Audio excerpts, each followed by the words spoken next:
is up, ladies and gentlemen? We are back. We are live. It is the Freight Coach Podcast, the top podcast in transportation, coming to you guys every single weekday, 8:30 a.m. Pacific, 10:30 Central, to break down some industry headlines. But most importantly, provide some actual insight into what you can do with all of this information. If this is your first time tuning in, welcome. This is the real side of freight, ladies and gentlemen. And I do say that before every single show. And what I mean by that is I only speak with transportation professionals, because at the end of the day, I want to talk to the right individuals who have done what you're looking to do or who are currently doing what you're trying to achieve. So you can take that information, apply it, utilize it, and see a meaningful difference in your business and your life. Happy Friday, everybody. Today's guest embodies everything I talk about on this show. He's done it. He's built his companies up. He knows what it's like out there. And we're going to talk about what he's doing now. He's been on the show in the past, but I just love talking to seasoned entrepreneurs to help lay some gems out there for everybody. So I have Mr. Kyle Wilson back on the show. Kyle, thank you so much for taking the time to join me. And you're right. I should have just hit go live when you and I were talking before the show. Well, hey, Chris, it's good to see you too, especially since you won't be at Manifest this year, which is, I think, where we hung out last year. And the reason you told me is quite interesting, right? You're going all in with your brokerage this year, and I couldn't think of a better time to do it, right? If you've gotten through the last couple hard years, I think there's only good stuff out on the horizon. So I support that, but tell us more about that, Chris. What's your brokerage doing? What is going hard for you look like? Yeah, no, and that's it's a great question. And I put this out there because, I like documenting the realities of building stuff from nothing, Kyle, because I think in today's environment, it's just so easy to posture online and make it look like you're doing way more than you really are.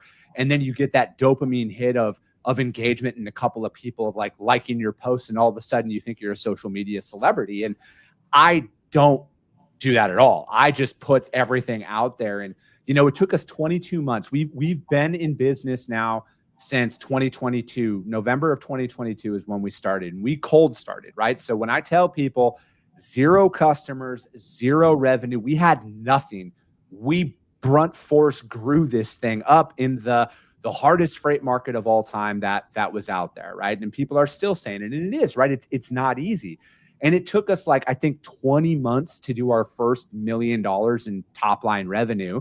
And then by year 3 in business, we grew it to 1.2 million in 2025. That's where we brought it up to. And then now my very, very audacious goal for 2026 is to get to 10 million. And I think it can happen. There's nothing in my mind. Nobody's going to tell me anything that's going to deter me from that goal. But that is where we're going with it, because, again, I see the opportunity that is out there. I know it's going to take a lot of work. I've been self-employed now for almost 6 years, and I have never had a guarantee customer when I went out and started a new venture. It's all been built from scratch. So it's I know the time and the commitment that it takes, but I also know the opportunities that are out there right now, and they're always going to be out there if you're willing to work for them. Yeah. And Chris, when I see you are definitely a relationship builder, right? You've been doing this for a very long time. When you walk into, Manifest, if there's 1,500 people in the room, half of them know who you are or more, right? So you are the relationship builder. And my question, I guess, around that would be, in the first year in business, how much of your percentage of the day were you making sales and relationships? And now, how much are you doing? Has it decreased now that you've got more of an operational workload, or what? No, it did last year. That was our biggest, we had, after we grew, right? It's always great when people are like, oh, we grew. Yes. But we also saw major operational flaws of what we weren't doing, right? Because it's every business, when you're coming in and getting something off the ground, cash flow, revenue, those are your 2 biggest hurdles. That's where all of your attention really needs to be, because you have to really strong arm your way in to gain some of that consistency to come up. And we were unorganized in our sales process. Yes, we were making sales calls, but then we got busy and we stopped making sales calls at the level that we should, or we let that gap fall in. And, we implemented a CRM late last year, and we're finally up and running with it at a full level. We use Sales Dash for our CRM. And I'm not joking, Kyle, when I say based on all the data we had compiled from our notes between our Google document and our Excel spreadsheet that we were using for business development at the time, going through all the conversations, the level of conversations we had and where they all stopped, I wouldn't be surprised. I'm not just making this up. I wouldn't be surprised if we left $5 million in potential revenue on the table by not following up, because we were busy, we were executing, we were making money. It was great. But we got to that point in October of last year when things settled down. It calmed down a little bit in the open deck world. Me and my business partner sat down. We're like, we got to split, not like split up, but like his primary focus now, operations. He's quoting our customers. He's booking our trucks, calling shippers, calling receivers, doing all of that. My primary focus now, business development. I'm hammering the phones. I'm trying to get in front of people. That's my primary focus. Okay. Well, I'm going to give you a secret here, right? I think you can get to $10 million this year, and there's two ways to do it, right? One is cross your fingers and hope you get a big enterprise shipper and that your bids are profitable, right? That might get you to 10 million. The other is this, and this is what I did at Yellow Diamond, is when we grew that thing, we built the operations in the Philippines, right? So track and trace, dispatch, customer service. So when that average position is $25,000 a year, you're saving $40,000 per person roughly in operations. What I did at Yellow Diamond was I tacked that on to all of our sales salaries, right? So when the average brokerage out there is paying 75K plus 10%, Yellow Diamond was paying $50,000, $45,000 more than that. So we were able to move over people with strong books of business who said, hey, I would love to work under a model with way more support from the Filipino team. And I would love to work under a model where I can make a better base salary and much more commission. So the best sellers in the country moved to Yellow Diamond because we created a best-in-class sales program. Mm-hmm. How did you come to that conclusion? Because I think, one of those things is, again, contrary to, I'm very sarcastic, and I'm sure anybody who's listened to this show for a long time probably has picked up on that. But contrary to what you see on the internet, there isn't just a follow these 10 steps and you're a millionaire, right? How did you come to that conclusion, Kyle, where you're like, we have to make this change? Did you notice yourself spinning your wheels at a level that was just like unsustainable? Well, I mean, there's a concept through the EOS operating system called right person and right seat, right? You've got to have the right people in the right seat. And there's such thing as a bad seat. And what I was watching happening in logistics, through 2010 to 2020 was your track and trace people, your customer service people in America got less reliable, they got less happy, and the jobs were creating less utility for them than when I was doing it back in the early 2010s. So that led me to believe, right, this isn't it's not a company by company problem, it's a USA problem, right? $50,000, $60,000 salaries here in the States are not moving the needle for anybody, right? It won't even allow them to lease a car. And so when I witnessed that these jobs are becoming bad seats, and again, by that I mean they're not paying enough money for you to move your life forward, that's when I decided, hey, well, what if I move this seat to the Philippines where they have perfect English and where that kind of salary, even half that salary, is going to take them 5 to 6 times more further. And so when I did that, what I watched is our operations get powered up, our salespeople get more confident. And that's how we did it. I think in 4 years, it was 0 million, 10 million, 15 million, 25 million, 40 million. It was bringing over the best salespeople. What were some of those early hurdles that you may have went through in doing that, right? Because I think a lot of individuals, a lot of business owners probably share that sentiment, Kyle. I know I see it all the time, right? Oh, there's nobody wants to work out here. There's, or else they don't take the job seriously and everything else. So it's like, I feel like in today's environment, working remote or building a global team is a very real thing for a lot of companies. But I think the apprehension, and I'm sure you probably have this conversation, is how does this even happen? Like, what were some of those early hurdles that you've already ironed out where you're like, hey, we dealt with that. This is why we do it this way now.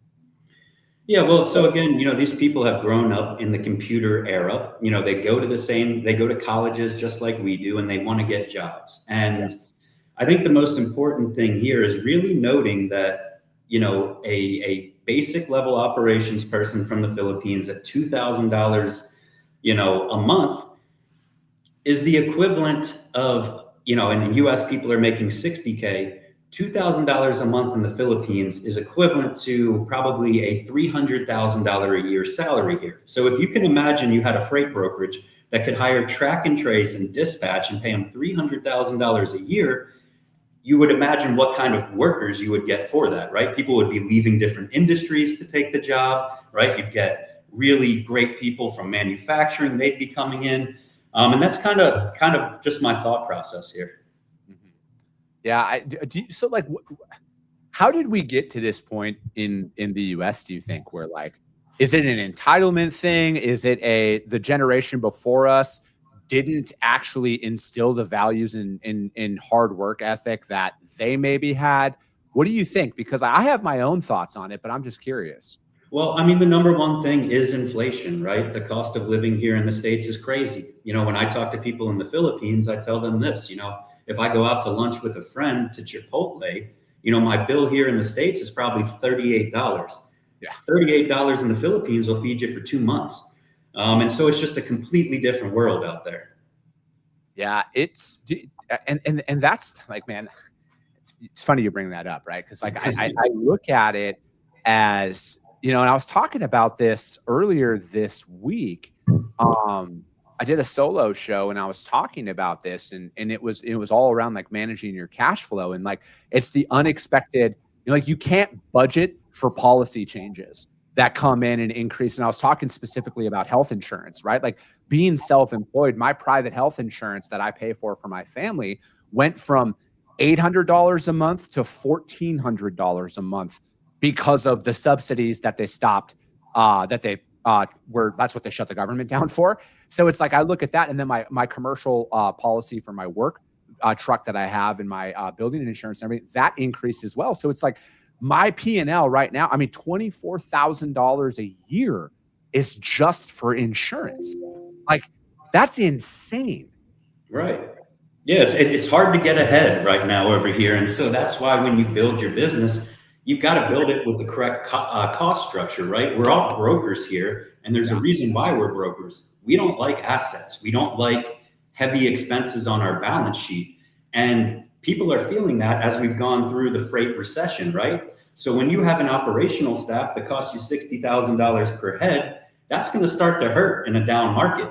When you've got the competitive advantage over your competitors, and I forgot where I was going there, but you can just really knock it out of the park, I know what you're talking about here, Kyle. And to me, I think like if you look at all the staffing, like the layoffs, and even under like, and I hate seeing businesses fail. I do not care what anybody says. I hate seeing companies go under.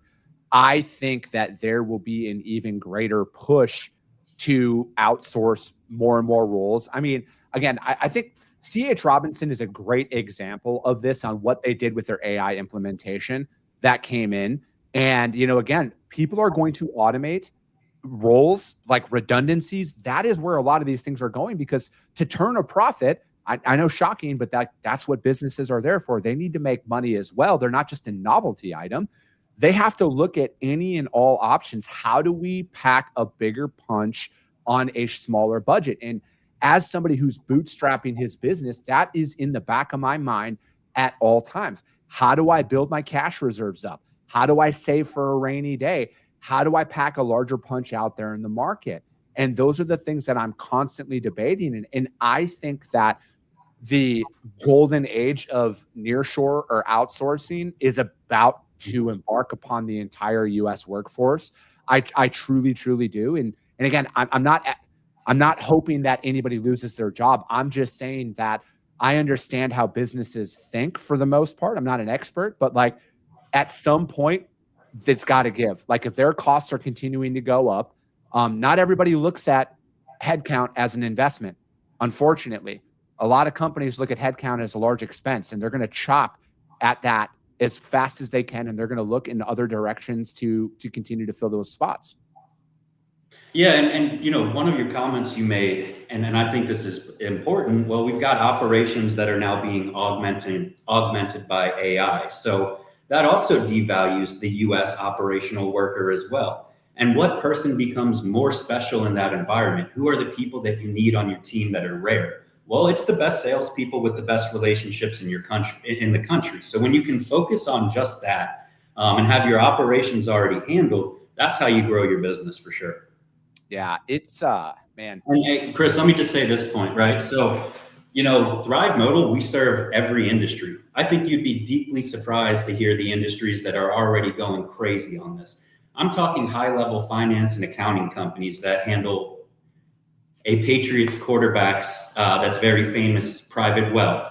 I'm talking about the big four consulting companies. Yeah. This is happening, right? I think we're 3 to 4 years away from the world becoming a worldwide workforce where companies are comprised of individuals from all over the world in the correct economies, just like goods are manufactured today. The reason we can do this is Wi-Fi, right? Individuals from the world for the last 15 years have been able to plug in from their homes to exactly the same information that we have here. The other interesting thing, right, is over the last 10 years, all the systems that we use have become quite similar, right? If you look at maybe Salesforce back in the day, there was, you know, one option, then a bunch of them popped up, and really they're converging again to all be very similar and offer the same types of features because everybody's figured out we need all of these features. So because the programs that we use around the world are also becoming more similar, it's allowing people from other economies to plug in a way that they never could. And this is kind of funny, Chris, if you imagine this, 30 years ago, if you wanted to build a team in the Philippines, you'd have to print out a bunch of binders, put them in a shipping container, send them to the Philippines, send some people over there, get classroom space, teach for months, and then hope that you can get something going. That's just not the case anymore that the Philippines have been plugged in from Wi-Fi, right? They know US logistics. They've heard of the track and trace job. They've heard of customer service. They've heard of collections, and they want to do it because it pays great money.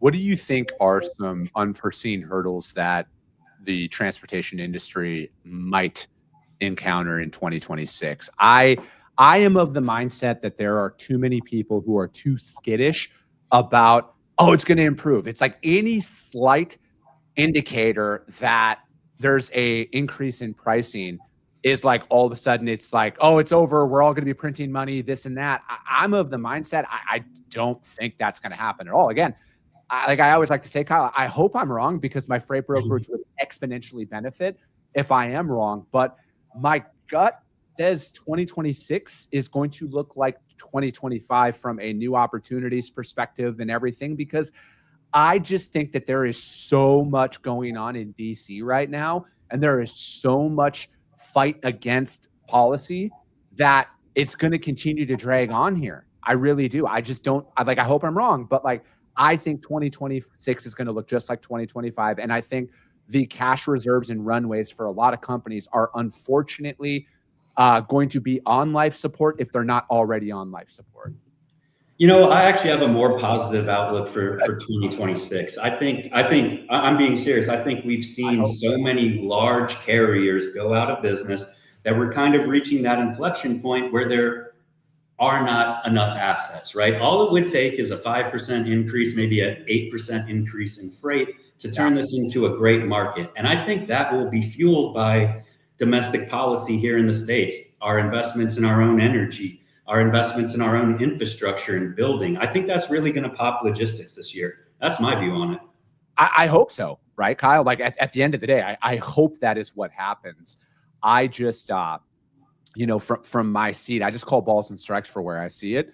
And, you know, as somebody who's actively cold calling every single day, there has not been a change in sentiment that's out there. And it's more of coming from the perspective of this, Kyle, that every shipper out there has a roster of providers that could absorb any increase in volume that might hit their desk in the next 12 months. I don't know if that's going to open up the door. But again, I hope I'm wrong. I hope that it does. I hope our infrastructure, like all the new construction, all the building, all goes gangbuster this year? Because like, again, my brokerage would exponentially benefit from that. Yeah, I mean, freight goes in cycles, and your normal down cycle is only usually 18 months. This one has been close to 3.5, 4, gosh, it's 2026, 4.5 years at this point, right? Mathematically, as carriers go out of business, brokerages will start to win again. And mathematically, we've been in this too long for it not to pull itself back up. And then again, those factors here in the United States, that's why I think 2026 is going to be a good year, right? We might not see it till July, but even things starting to go well in July would make it a much better year than the last 4 or 5, right? Yeah, I like my honest like kind of sentiment as well, like with all the noise out there, I wear double blinders, right? Like I run the play. I know the play that we're going to run. I'm going to continue to run it because like, frankly, good economy, bad economy, high interest rates, low interest rates. For me, that is all irrelevant. I signed up when I went out on my own. I said, I'm all in. That comes with the highs. That comes with the lows. That comes with, I will figure it out. And that's just kind of my mentality, right? Like I got a family to feed, man. Like I can't take a couple of headlines and be like, oh, looks like I might not have to make any cold calls this quarter because Wall Street says, I don't care what anybody says, man, I'm going to win. Do you think that more people need that mentality? How much more like people should be pouring fuel on the fire right now is what I'm saying essentially is you got to go out there and you got to do it no matter what. Yeah, if you're growing a company in the early stages and you're the key relationship maker, you better only be selling all day, every day, and you better not have any excuses, right? Who cares what the interest rate is? Who cares how the market is? Whoever's making the most phone calls, right? When more people know that Yellow Diamond is an option to email to get freight quotes for, guess what? Yellow Diamond ships more freight. That's just what it is at the end of the day. And so if you get off that horn, guess what? Somebody else is on it and you're going to lose that opportunity. And you know this just as well as I do. You know, sometimes you call somebody that you think is going to be a great client for 5 years and you finally get them, but it's worthwhile, right? It's because you've been following up and all that stuff. And those are the type of customers that can really move the needle for you. So consistency is huge. You know, even from a conference schedule, right? If I look at Yellow Diamond and the Air Cargo Conference, year 1, it was just me. I knew no one. And I walked up to every booth kind of cold calling and saying who I was. Year 2, a few people remembered me. Year 3, I had a few clients. Year 4, 50% of the people were in the room were a client. In year 5, I was speaking on stage, and I think 19 of the 25 biggest freight forwarders in the world were our customers. And so that just shows you, hey, if I would have just gone year 1 and said that was enough, we would have never, reached the limits that we have. So that's why you always got to keep going. Yeah, I love it. And I love hearing that from the trenches, right? And I think that is what more individuals need to be paying attention to out there, Kyle. This is for me personally, and this is just Chris Jolly, I hate theory. All right. I hate hearing theory from people who haven't actually done it because my whole mentality is if you're so right, why aren't you building it? So it's like when I hear you who has done that, that's why I want people to hear this message, right? Like there's such a big difference between theory and action. And a lot of ideas die at the end of somebody's theory because they don't actually have the balls, I'll say, to go out there and execute upon it. Yeah, I mean, absolutely. I coach a lot of entrepreneurs. I'm a part of YPO and the Entrepreneurs Organization. And that's always what I tell them. So I coach many businesses under $1 million. I think 7 report to me in Atlanta. And all of them, I talk to them about this. I go, okay, where did your customers come from? Most of them say conferences. And I say, okay, well, how many conferences have you gone to in the last year and a half? And almost everybody says back to me, none, right?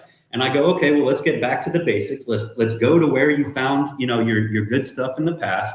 And when my people do that, and then they get out of the office by adding some great Filipinos, their business starts to grow again. So you've got to allow yourself to leave the office. You've got to decost your operation so you can feed your family. Like you said, you are making a mistake if you have 10 operations people at $70,000 each. That's a $700,000 expense. If you've got 10 people at $2,000 a month, that's a $150,000 a year expense. Guess who gets that $550,000, Chris? It's that easy. So if you've already got a brokerage that's running, all you do is move a few pieces out, and all of those salaries you will save. That's what Thrive Modal does. It's amazing. We do it in accounting and finance. We do it in marketing. We do it in construction. We do it in property management, vacation management. Almost every industry has taken this at this point.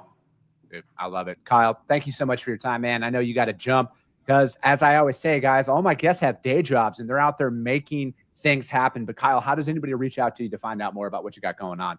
Yeah, Kyle at thrivemodal.com. You know, even if you guys are just entrepreneurs and want to talk to me, that's what I spend my time doing these days. Chris, I'm sad I'm going to miss you at Manifest. I hope you have me on again. The last thing I would say is if you're going to move freight, you got to move it with Chris's brokerage. What's your brokerage called, Chris? Freight Coach Logistics, man. We're all about that brand. There you go. Freight Coach Logistics. Also, Yellow Diamond Logistics is a great choice. Let's have that big 2026, everybody. All right, let's do it. Kyle, thank you so much. That is going to be it for today, ladies and gentlemen. As always, if you got value in what you heard and you're not subscribed, subscribe to the show, you guys. And if you're feeling ambitious, rank that show on iTunes and Spotify, because if you see value, your network's going to see it as well. I appreciate you guys. I love you guys, and we'll be talking to you soon. Came back with a bang, window down, yelling out money in